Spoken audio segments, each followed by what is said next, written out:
Hello, welcome to the two-man power trip of wrestling. I am your host, JP John Paz. With me today is a very special guest. He's a former WCW Cruiserweight Champion, WCW Television Champion. He is the Superior One, the Mighty DI, Disco Inferno, Glenn Gilberti. Glenn, welcome to two-man power trip. How you doing? I got to call you out real quick here. Yes. Why do you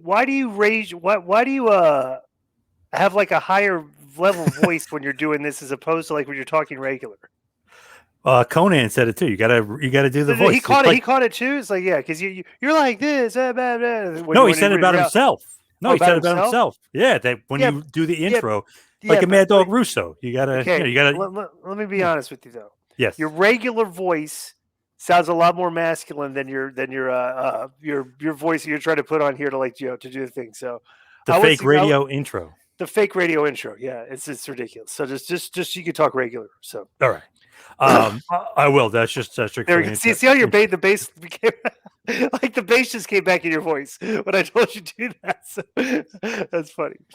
Russo hates it too, by the way. He does. Another reason. Russo, when I do his show, he maybe because he thinks I talk too much, but he spikes his volume up like way higher than everybody else on the show. Have you noticed that? Yes. Yeah. So that's the way he tries to silence me. So. I notice when I'm listening to, I got to put it a little louder when I'm listening to you, and then when I listen to him, I try to turn it a little bit down because he gets a little too. Exactly, that's by design. When you and Russo first met, was that WCW? I guess would be the first time, or did you? Yeah, WCW, and we had I was just one of the talents backstage that was working with them previously, but we kind of hit it off when we sat next to each other on a plane on a 2-hour plane ride one time. And just picked each other's brains and stuff and everything and all that. That's when we kind of bonded. Like the New York kind of thing, you guys. No, just the wrestling philosophy. Same thing. We were just we had the same basic philosophy. So, and we just kind of hit it off like that. Did you think he'd work well in WCW? We hoped, but right from the get-go, you could see that it was it was kind of a very strange dynamic, right? Because the guys on top were kind of not really paying attention to what was going on, right? Because the WWE, when they there was a period of time when both of us were doing great business, right? Yep. And there was a during that whole, remember when The Last Dance was on? The Rodman stuff. Yep. And you go back and you look at that, and I'd forgotten because we were so hot. I'd forgotten that Rodman skipped practice during the NBA Finals to come to Nitro, right? And we were so hot then, right? But they were at coming into the home. It was like a horse race, you come around the stretch, you go into the turn. They were closing fast because they were doing some really good TV at the time with what you call it, Mankind, Austin, and Taker, and Kane. They were doing really good TV. It was the first blood match with Kane. Where it's just they were just doing really good TV, right? The Hell in a Cell. Yep. Yeah, and at the shows, right, the Hell in a Cell, Mick and stuff right now, are just a lot of crazy stuff, and they were doing some very good counter programming, but we were still hot. Right. But, we were in the process of becoming stale. And at the shows, backstage, if we were in a locker room or something and there was a TV on, me and Conan, we were watching Raw. Well, the top guys weren't doing that. So we kind of could see what was, where this was trending. Right. And the top guys were always, they were, most of those guys are not fans of the business like the mid-card guys were. They're not watching, they're not tape trading, they're not watching the shows. They're just they're getting paid mega money and trying to keep their spots, right? So we kind of saw the type of TV that Vince was writing there. So when we had heard that he was coming in, it was oh, well, this is the guy that's been writing all that great TV. He's coming in. The mid-card guys were ecstatic. Hey, here comes Vincent. And wow, we were now the mid-card guys are going to start getting pushed and everything. Well, the top guys were just they were complete outsiders to them. So it was that was kind of like the dynamic. They were very they didn't have their typical guys in the booking positions that would help them keep their spots and stuff. And they had completely new guys coming in that had no agenda with them, no favoritism, no nothing, right? Right. So they were kind of like, naturally speaking, that they were kind of apprehensive about Vince and Ed coming in. When the rest of the crew was like, "Oh, cool, this is good for us." That was the attitude. I don't care what anybody says in retrospect, everything, but I'm telling you right now because I was very involved in that because I was one of the guys that was watching Raw, like with Cohen was and just this new could see what was going on. We could see the trends. Even me and my buddies as fans, we tried to watch as much WCW. Obviously, we'd watch both, but all of a sudden we started going to all like the WWF shows again. Yeah, Like we had been going, but we were like obsessed with going and being at SummerSlam '98, and like they were on a roll there towards yeah, the end, middle of '98, and then all towards the end. yeah. And you guys were on like kind of a little bit of a tailspin, a little bit. Right. Tailspin is the key word. Just speak tailspin because it's just you can't. We were like perfect analogy for WCW. We were Andrew Dice Clay. We were super hot when the poems and stuff and everything came out. Yep. But then you go a year, it's like, Jesus, guys been telling the same poems for a year. It's like so. It's kind of like that's the way that's what our business would happen. It just got flat. The top guys kept wanting to work with each other. And because like we were doing 2 and 3 hour shows over the course of time, people got sick of watching these guys work each other. They wanted to see the integration of the younger talent, and they just wouldn't do it. So Vince came in and said, "Hey, this is what we need to do." So of course he got blowback from the top guys because they don't want to work with these guys are making $1.5 million a year. You don't want to work with the guy making 300,000 to try to elevate the guy making 300,000 because the guy making 300,000 gets elevated and he beats me. That guy's contract's coming up is worth 750,000. My contract's coming up is like I might not get signed or I'm going to get a pay cut. Because we're paying these other young guys like more. We need to pay these young guys more money because they're all getting over. And if it's just a basic simplistic math formula, if you look at it, and it's not. You can't knock the top guys for doing business like that. If this is a business and you're concerned about your money, it's just they want to keep their spots. They want to keep their money. We wanted a piece of the pie. We didn't think that the disparity in talent between the top guys and us was millions of dollars of worth. You know what I'm saying? It's like because Yep. we were getting pretty good. So a lot of us were getting really good pops out there. Good heat and stuff. They're good reactions, just as good as some of the top guys. Some nights, and we're going like, why is this guy making $2 million more than me? And that's every. We could call it the wrestling bubble, but I'm sure every business and job is like that. The competition for advancement and stuff and everything, and just and the people that not wanting to give up their spots. So that was the dynamic.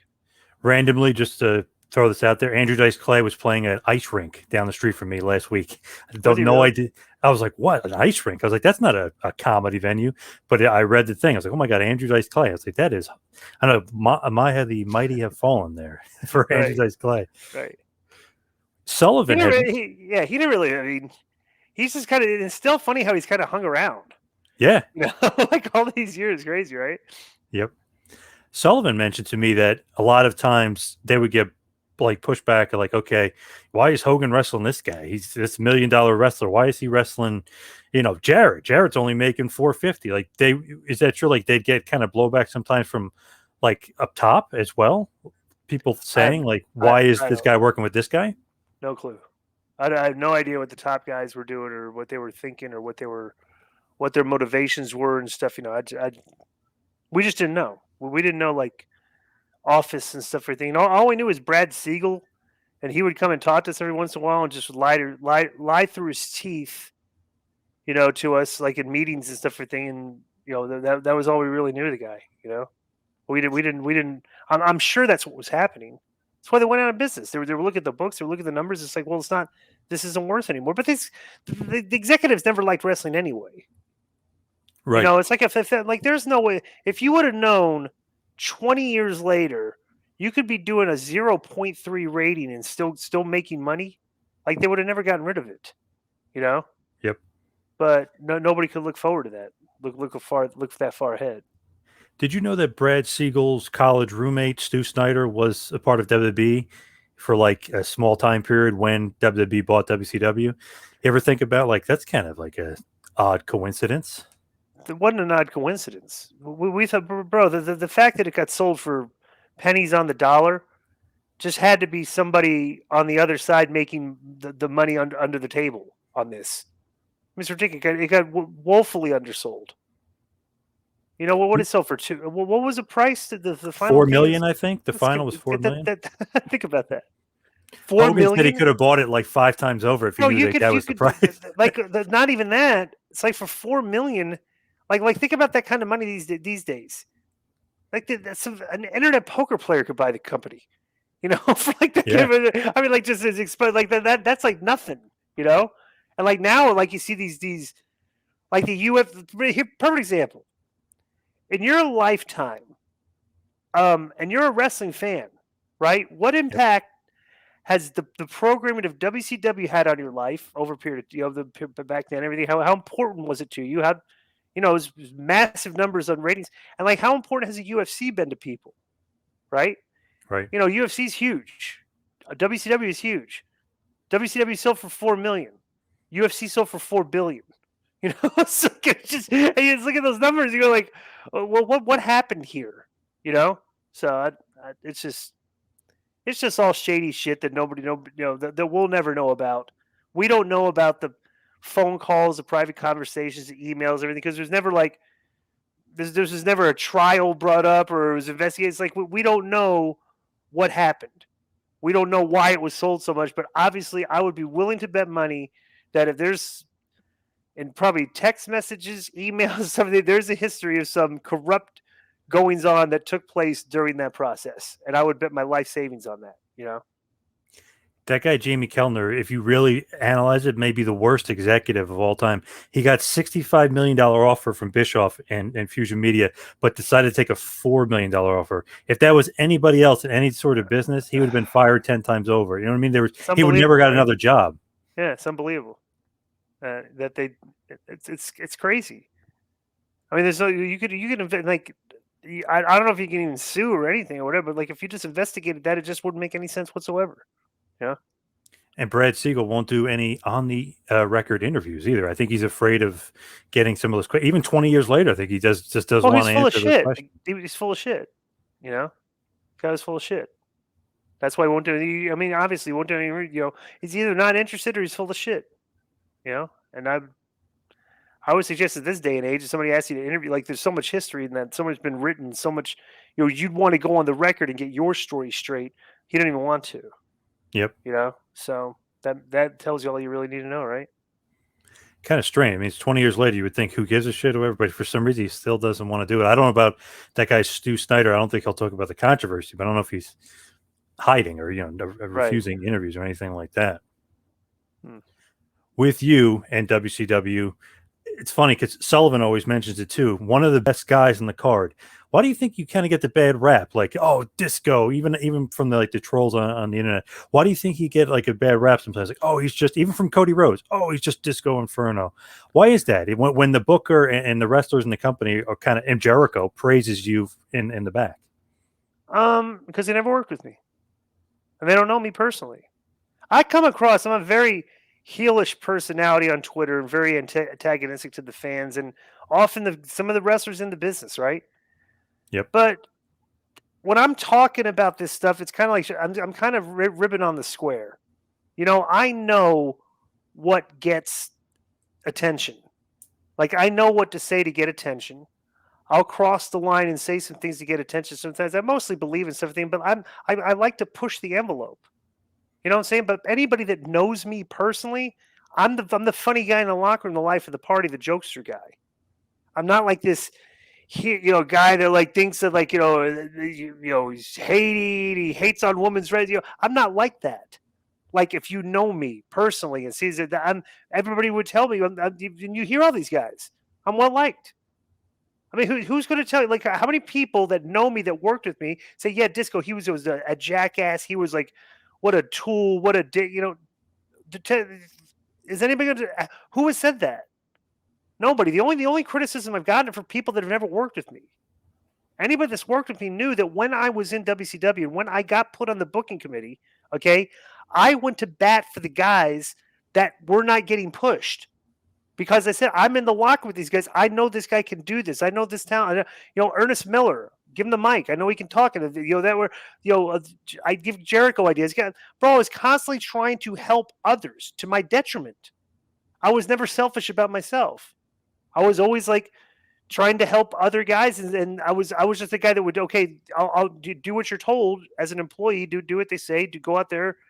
You're doing a job in 4 minutes. Just go out, whatever. I was that type of guy.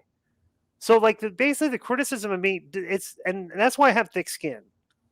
It's never bothered me because if you know the truth, then it doesn't, the criticism should never bother you because you just know, well, these people are just misinformed, But if you're not confident about your positions, that's when the criticism bothers you because now people are kind of exposing you for taking a position that you don't believe in. And I believe in every position I take. But the way I present it sometimes may be a little off color and stuff. Everything may ruffle people's feathers, but ultimately, anybody that meets me or knows me stuff, bro, all these guys that have trained with me and stuff, they'll repeat the same thing. Disco's a great guy. He's he's like he's helpful. He's just but like the persona that the social media mob and this echo chamber has of me, it doesn't bother me. I like saying like I'm it's I have a very elitist attitude towards the fans. Okay, because I know when I was a fan, okay, I was an educated fan because I used to watch 13 to 14 hours of wrestling every single week.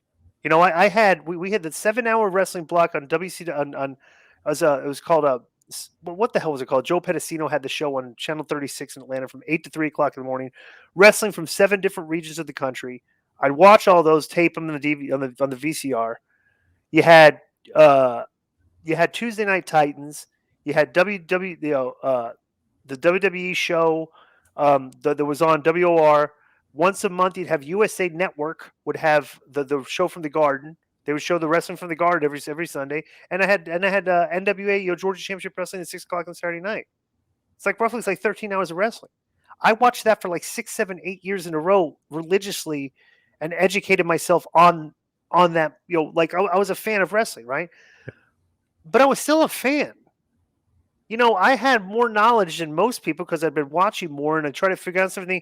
But until I went to train to wrestle, I was a mark.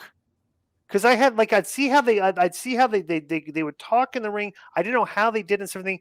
But until I got educated to the business, you don't realize how little the marks know about the business. And it's just true. I can't reiterate to people like that the fans that think they know as much as I do or think they know more than I do. When you have the expert level of knowledge and you gain that, we call them marks because that's the word we use and everything, but that is the dichotomy. It's like these are just fans, and even the dirt sheet guys, they're still just fans. Okay, they're not. I could have written a newsletter back in 1987, because I was watching 13 hours of wrestling television. I could have been like a guy, like a dirt sheet guy, and everything if I decided to pursue that. But it's like until you get in the business, your level of knowledge does not reach that point. And it's like, and I'm when fans try to argue with me and stuff, I just know this. Like, I'm not going to sit there and try to argue with Tom Brady or whether he should check down on a third down pass or throw an interception. And that's the equivalent of what these people try to argue with you with. It's like they think they know what's going on and they don't. So it's crazy. I was talking to a current WB guy, NXT guy, and he said it off air. He didn't want to say it on there, but he said this was the best era of wrestling, like, for the wrestlers. I was like, that's debatable, but he's a current guy, so let me tell you why that's not even close. It's ridiculous. Okay, but he's current, so I could see why he's in his head thinking that, though. Okay, of course they are because he's a younger. They want to promote the. And you got the dirt sheet guys, which is the biggest, journalistic malpractice that's going today is these dirt sheet guys promoting that there's never been a better time to be a wrestling fan. And I'm like, wait a Right. second.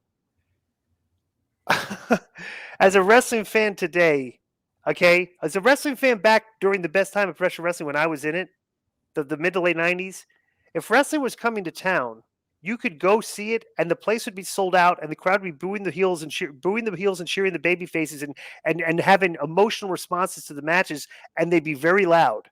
Yes. Today, you cannot get that. You cannot experience the crowds, the emotion, and stuff and thing of wrestling from 20 years ago today unless you're sitting on your laptop watching it on a computer. And to try to sit there and say that there's never been a better time for a wrestling fan, that instead of going to a live show and experiencing the adrenaline, the emotion, and the noise, you have to watch it on your computer, it's like the most idiotic argument that you could possibly make. It's like, just imagine that, like, say, like, if you sit there and like told people like this has never been a time to be a never been a time to be a better time to be a football fan because there's so many fantasy football leagues you can play in. It's like, it's like, yeah, but wait a second. What if I want to go watch, what if I want to watch the Steelers versus the Cowboys, and the fans are fighting in the crowd and stuff like that, and there's a raw emotion, something, bro, it's just ridiculous. And plus two is like, if you watch wrestling today, and I was thinking about this in the car today when I was just driving around, right? I was watching, like, it was just a movie clip. It was just a YouTube clip and everything, and it was just from what movie is this from? What's the William Wallace movie? Braveheart. And it was showing a fight scene in the fields, right? And just people fighting for their lives, trying to chop and stuff, and just like they're trying to kill each other and everything, all that. And like that's like kind of like an historical reference when we look at fighting, people fighting like street fighting and everything. You look and see what's going on. It's like if you have wrestlers today try to choreograph the fight scenes from like movies like that and street fights and everything, do you know how ridiculous it would look? Yeah. These people would be doing flips, cartwheels, dives, stuff like literally like the integration of gymnastics and acrobatics into combat fighting, right? And it's like you're looking at this and like going like, what happened to this product? It's like these guys have street fights today, and like they'll book a street fight. And I think it's funny because, like I say, like they'll book a street fight on TV, and I'll say like that's hysterical because I know when I watch this street fight, these guys can't even throw a punch with their fists. They have to throw legal forearms.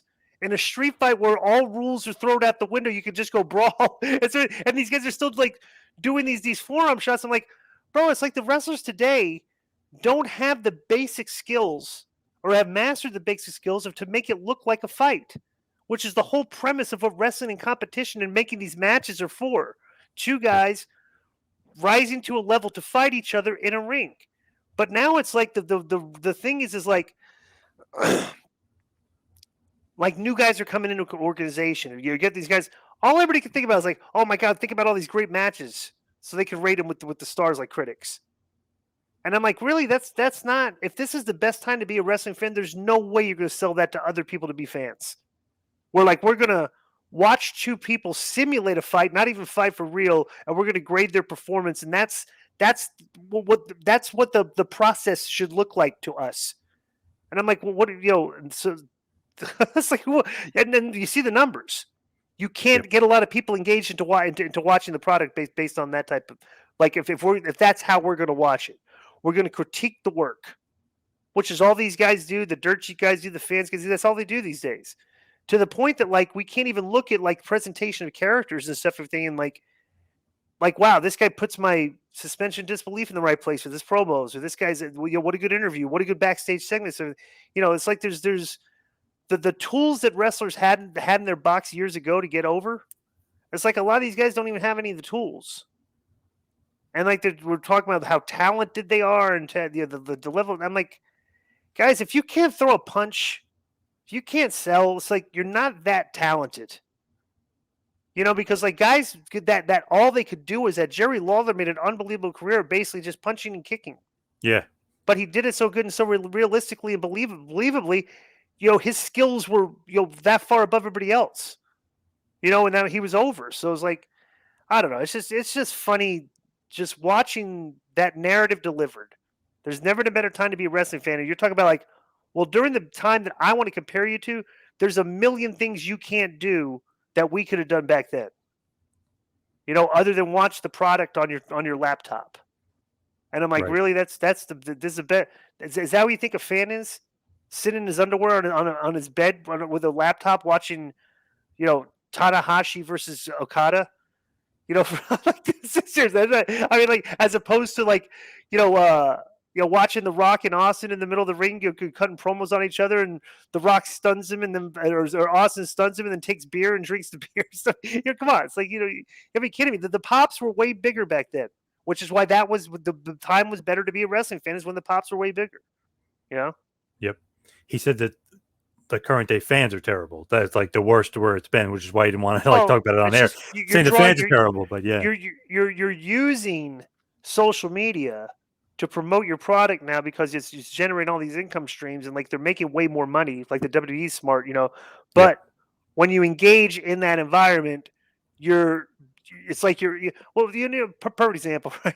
Remember the movie The Aliens, where it was either first one or second one. I forget which one this was, but they walk into this like cave, and they walk in the cave and you see all like these pods, and they're walking around, and the next thing you know is like the aliens are starting to come out of the walls.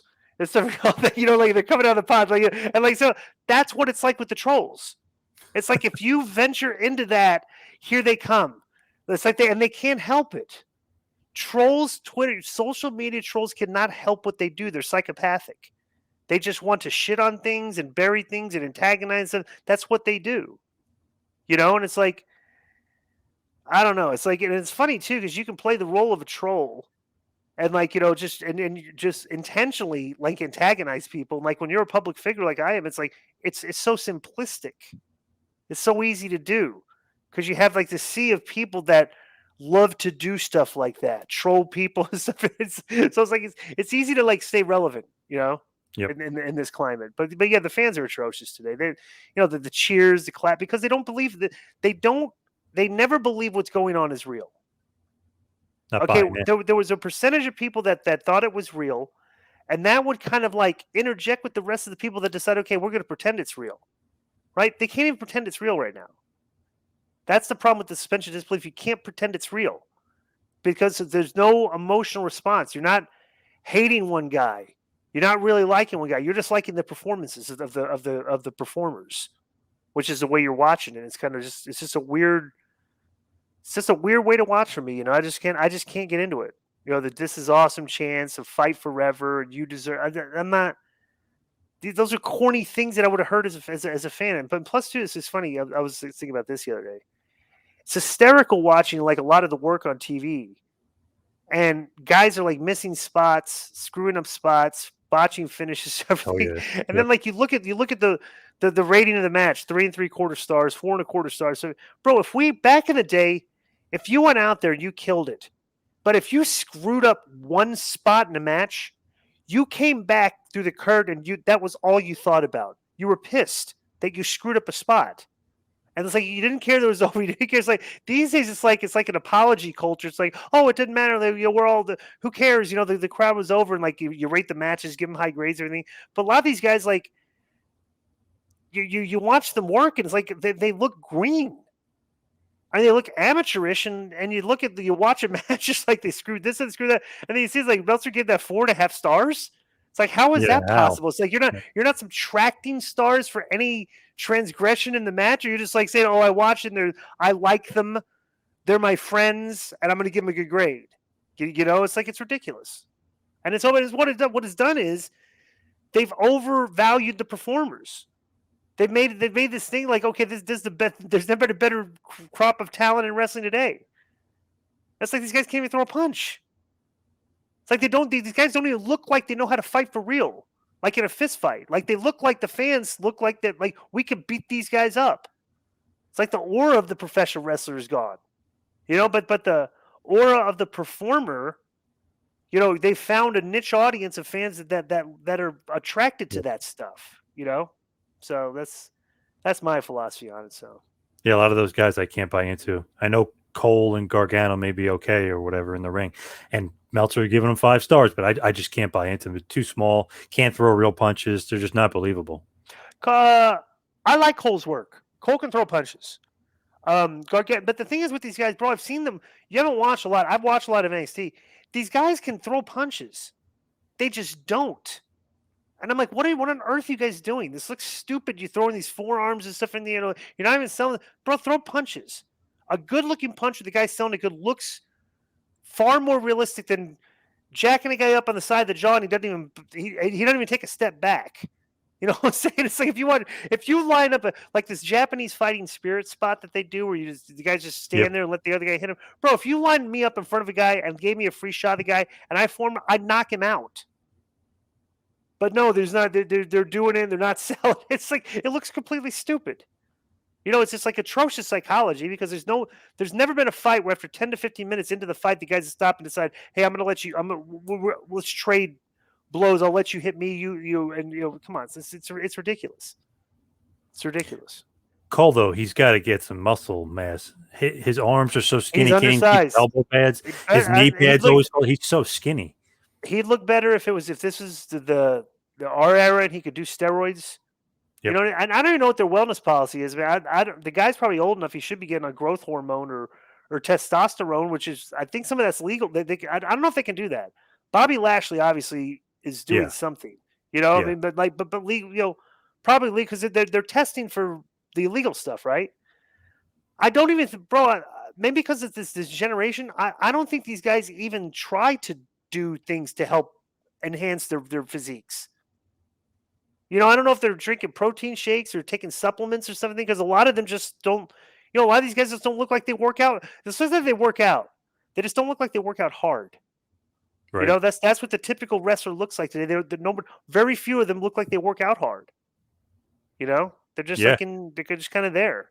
Your boy Cross is a monster, but all the other guys are pretty small. Well, there's a lot of guys. There's a lot of guys that are built, but that know the value of like looking bigger than everybody, which is still like a thing that fans see. Yep. They look at you and they see the big guy versus a small guy. Well, I'm picking the big guy. Why wouldn't I? Right? Yeah. So I don't know. It's just different. You had one of the better punches up there. I always hear people say, like you, Jarrett, Lawler, Scott Hall, The Rock, like amongst the best punches.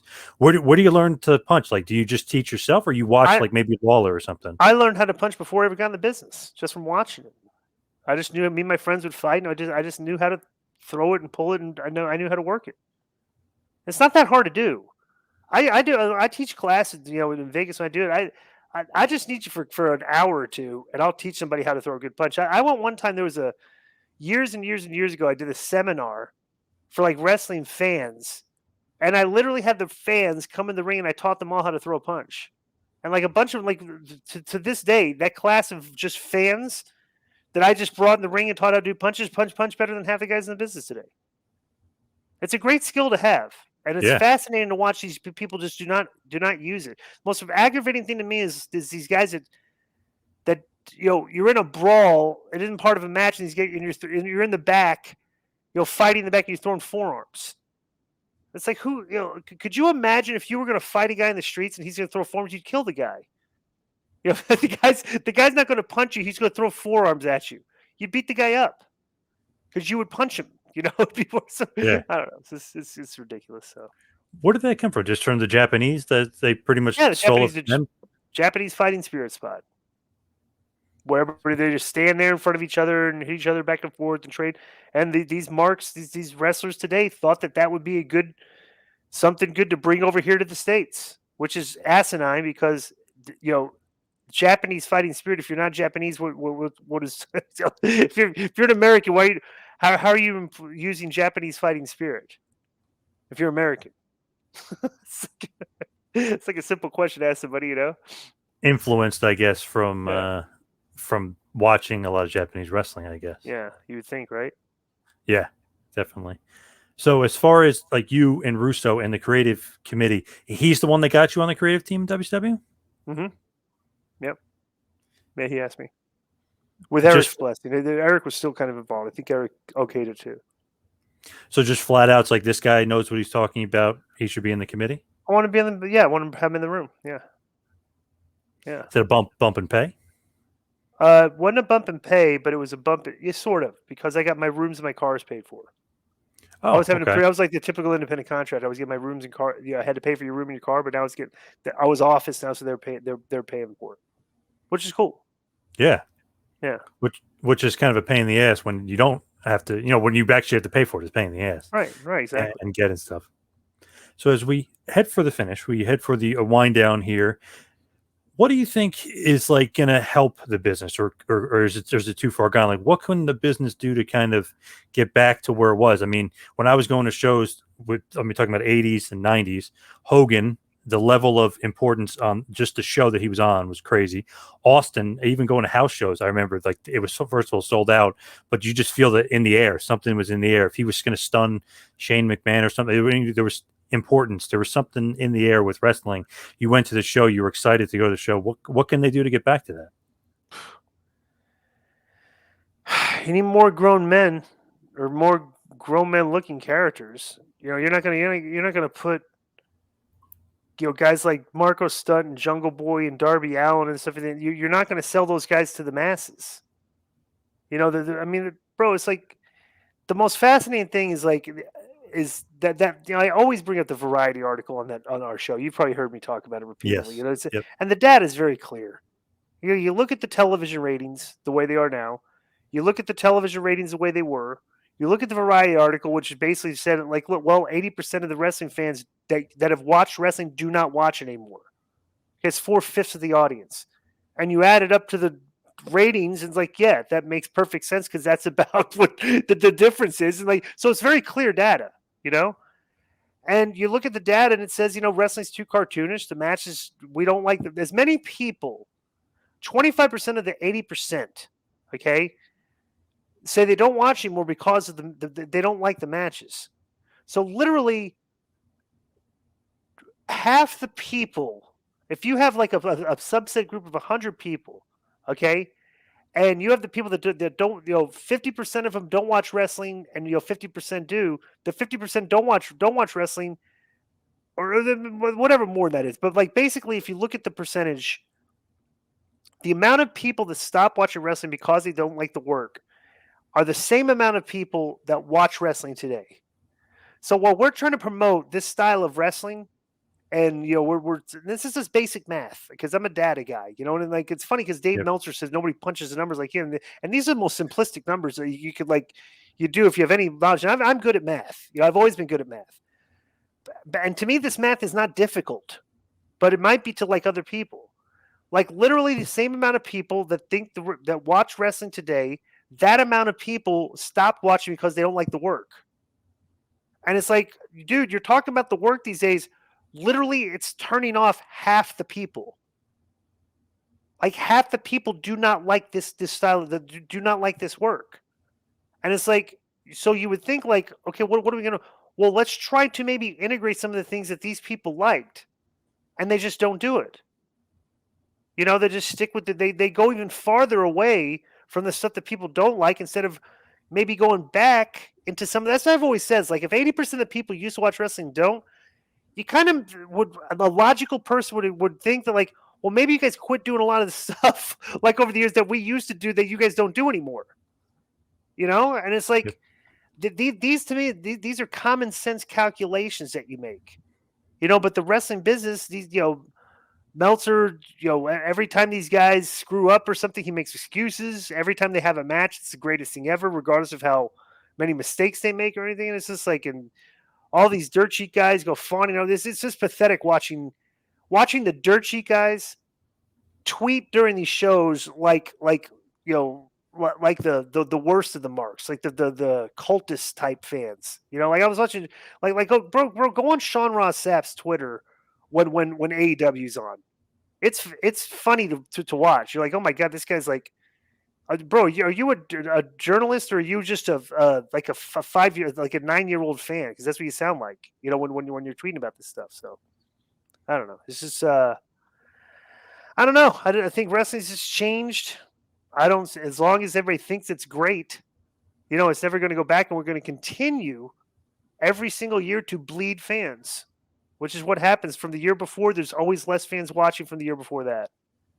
And I just would profess it is probably just going to continue if they don't start embracing some of the things that used to work and used to get the masses, you know?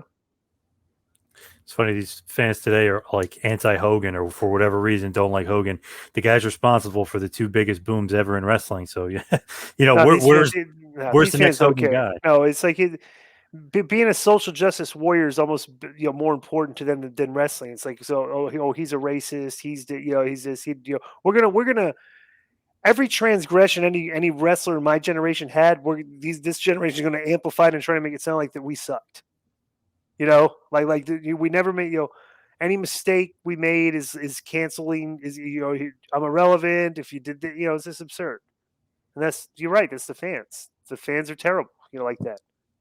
And Hogan just did a signing at his beach shop a few weeks ago. It was like 200 tickets or something because they had to cut it off, and it was supposed to be for 2 hours. So it's supposed to be like short. Supposedly went 8 hours. So that means with each person he spends the amount of time. So I mean, he's great with the fans. So I just hate like that kind of like anti-Hogan stuff that these SJWs put out there. It's just it's anti anything WWE kind of. But who's the next Hogan? Could it be Roman, or is there's nobody on the horizon? Roman's no, not Hogan. Hogan's a global icon, like Hogan, who's very recognizable. Hogan was on Hogan was in Rocky 3. Yeah, well, yeah. That's what everybody said. So I don't think if he had been in Rocky 3, he would have taken him more time to become more popular. You know what I'm saying? But the fact that he was on Rocky 3, the Rocky movies were like massive. You know what I'm saying? So like, just think about that. So. I mean, it'd be like if he was like on Mission Impossible or something today. Like any wrestler was on a guy was on Mission Impossible and came into the business, and but yeah, it's crazy to watch. I mean, I understand what Hogan meant to the wrestling business, but it's like we're trying to whitewash that part of history. I think honestly, you got guys in this business, the guys like Meltzer that on his. Like if you were like standing right now and you were in South Dakota and looking up at Mount Rushmore, right? And you're envisioning what mountain, but it's Mount Rushmore of wrestling. It doesn't have George, doesn't have these guys on. You just anybody that's been a wrestling fan over the course of time would just look and see, Hogan, Rock, Austin, and Flair. And I honestly think that like if you visualize that and put your person like Dave Meltzer would look at that and think, Flair, Omega, Tanahashi, Okada, and Misawa. He would literally that would be what his Mount Rushmore looked like. And then you would get a bunch of other people that this is my Mount Rushmore wrestling. Have been wrestling fans in mass. 90% of them would say, "Well, who are those guys?" It's like and that's where the mindset differs between like. A guy like him and his fans, because I was bringing up Meltzer because like I'll never forget that the best way to describe him is the people that read his newsletter voted in their year-end awards that AEW Dark was a better show than SmackDown. So that's all you got to say. That's all you would have to do to try to say, well, that's the reference point we're talking about here with his followers. So they're clueless. You know what I'm saying? They're just in this echo chamber and but they're none of those people are going to have an idea to like draw more people to watch wrestling. They're actually going to have more ideas to turn more people off from wrestling, which has been happening for the past like 15 years. So, and that's all just that. To me, that's simple math. Just look at these numbers, look at what they're doing, look at and that's the way I view this. I look at these trends and I've never, bro. I'm to my horn. You listen to me. Bro, who is more accurate in prognostications in this wrestling business than I am? That's true. Yeah. I mean, when we're talking about trends, future, where things are going, who's been more accurate? Like Conan, they won't admit it sometimes. Of course, bro, the reason they like to hear from me is because I make a lot of predictions, and most of them come true. I'm pretty good with I'm very good with talent evaluation. It's one thing that I think I'm far more expert than most people in this business. It's like I right off the bat, I'm in the FSW training there for like 2 weeks. I'm like, okay, this Chris Bay kid's going to make it. This Kevin Cross is going to make it. And this kid's 21 years old. And this guy's been in here for a few months and stuff. And I just can tell. You can just tell. Yep. And it's like these guys. I look at some of these other guys that people think are great and stuff, and I just, it's a perfect example.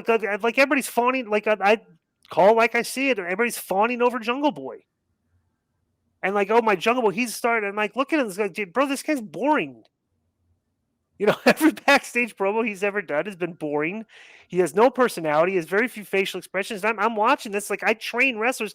I would be working with this guy to try to help him get out of his shell. That's what I would do if I had Jungle Boy. But he's just going out there expressionless, does his dives and stuff, and everything, and plays with his hair and throws his hair back. Everybody thinks this guy's like the next Steve Austin. And that's what the fans today, that's how they think. And I'm like, all right, I'm not seeing this. It's like, and I can tell you why I'm not seeing this and explain to you why I'm not seeing this. And you'll probably agree with me why I'm not seeing this, That's what usually happens. So Jungle Boy doesn't show any fire either. Like that babyface fire, like that Ricky Morton. One of the guys on who was the Jim Valley guy that does the thing with Alvarez? He said that he was he's the closest thing to Ricky Morton in the past 30 years. Come on. Or like his generation. I'm like, what? No. Like, what do you watch when you watch it? See, those are guys who've never trained to wrestle, that don't know the skills, that don't know what he's doing wrong, that don't know they just think, oh, he's small and he's like Ricky Morton because he's small and got long hair.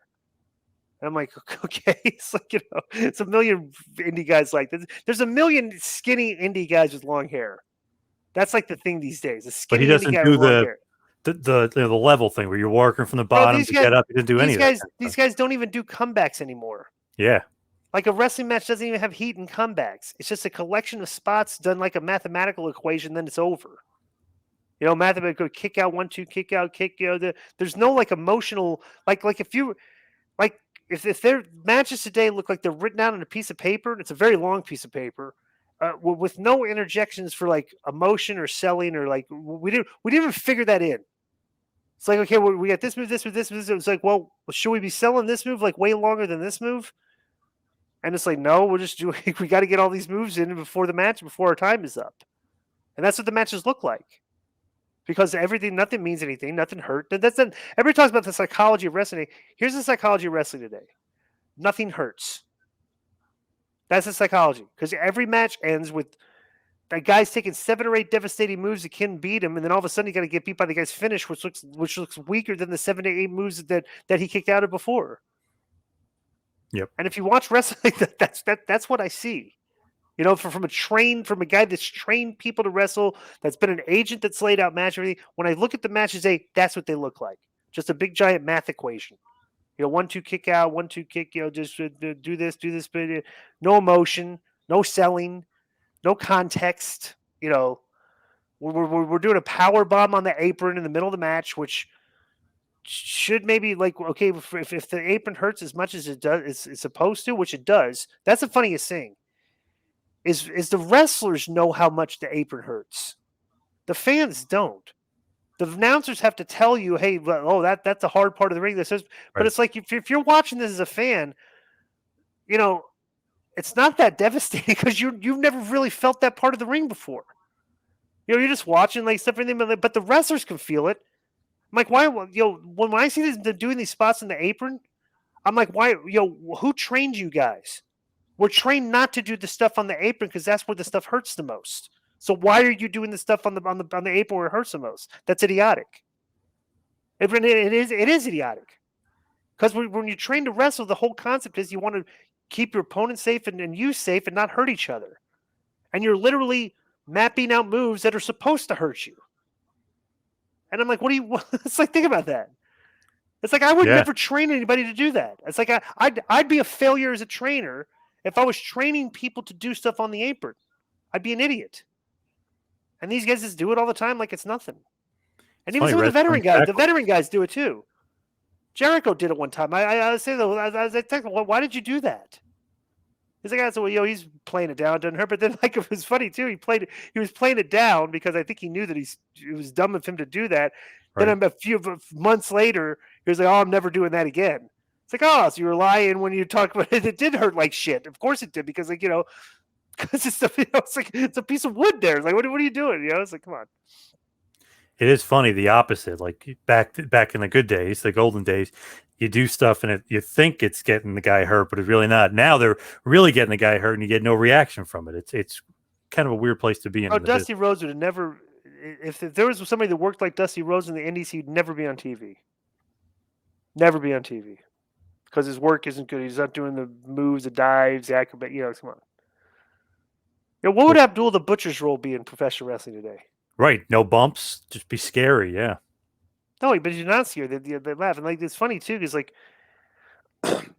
when they're doing a lot of blood and gore these days on AEW, and I'm like, that's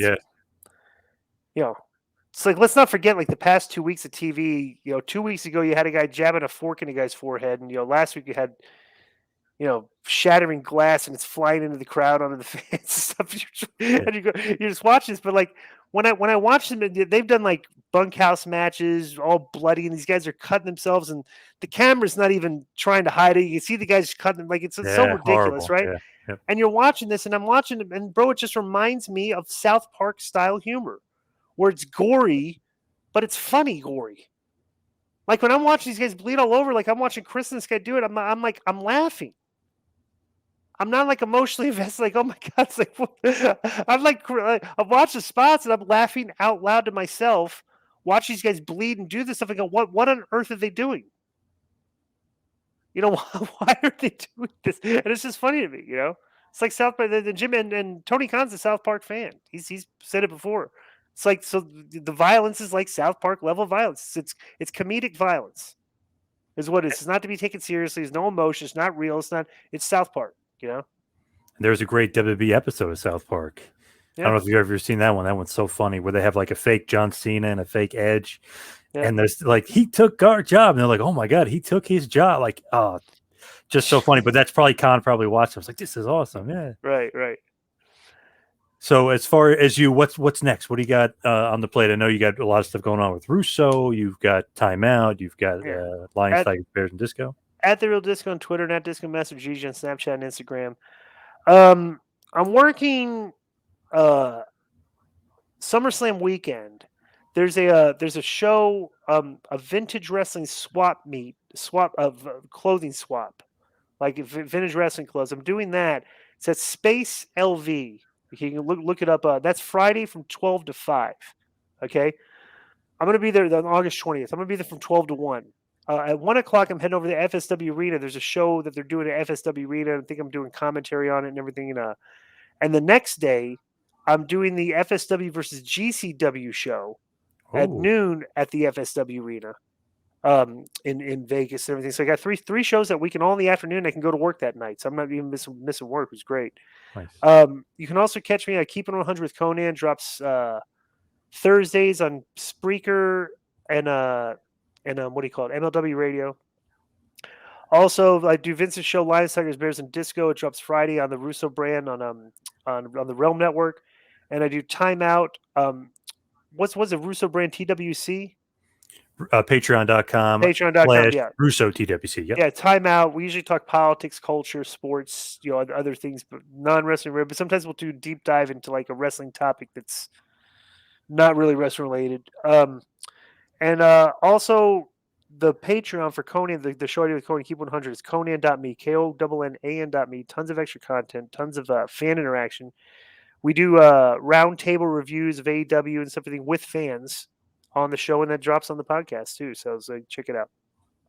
All right. Awesome stuff, Disco. Thank you so much for all the time today. Really appreciate it. I appreciate it, brother.